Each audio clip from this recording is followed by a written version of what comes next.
Hi, I'm Carol Hallberg, and in January of 2012, my husband Wayne and I went to Cuba for an 11-day trip, and we were with National Geographic. It was a terrific experience, and we consider it a privilege to have been able to go to a country and see it when it is still so authentic.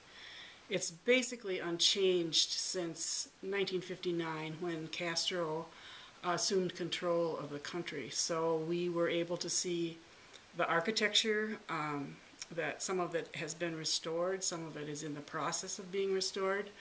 We saw the famous old cars that everybody knows that are in Cuba. We were hoping to see a couple of them, and we saw hundreds of them. They're everywhere, and they're used as taxis, and that was really a way to see the automotive industry from the United States that's still alive and well and operating in Cuba.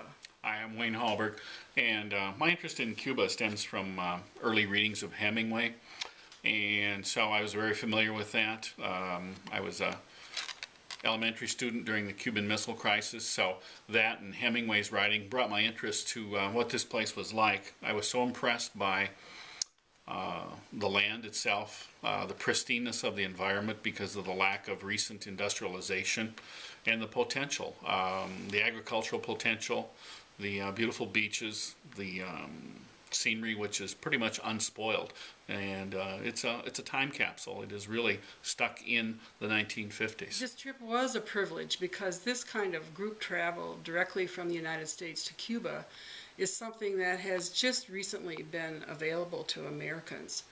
And it's because the Department of the Treasury in the United States has opened up licensing to groups like National Geographic, like the Eau Claire Chamber of Commerce, like the UW Eau Claire Alumni Association, to allow such groups to go on what is called people-to-people exchanges.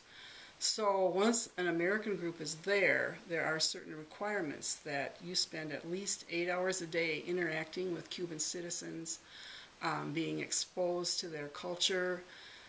We saw many musical performances. We visited art galleries and museums and cultural sites. And we just had a chance to get acquainted with the people of Cuba, see how they live, understand how they live. The people of Cuba are warm, friendly, highly educated. There's a 100% literacy rate there. Most people are fluent in one or two or three languages. English, Spanish, and French were very common. Over 100 years ago, my paternal grandfather traveled to Cuba and actually went to the Isle of Pines, which is a small island south of the main part of Cuba, and purchased 20 acres of land for the sum of $500.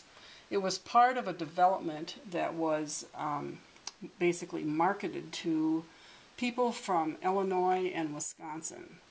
Fairly typical and probably comparable to the kinds of development that went on in Florida in the 1950s, but this was over 100 years ago.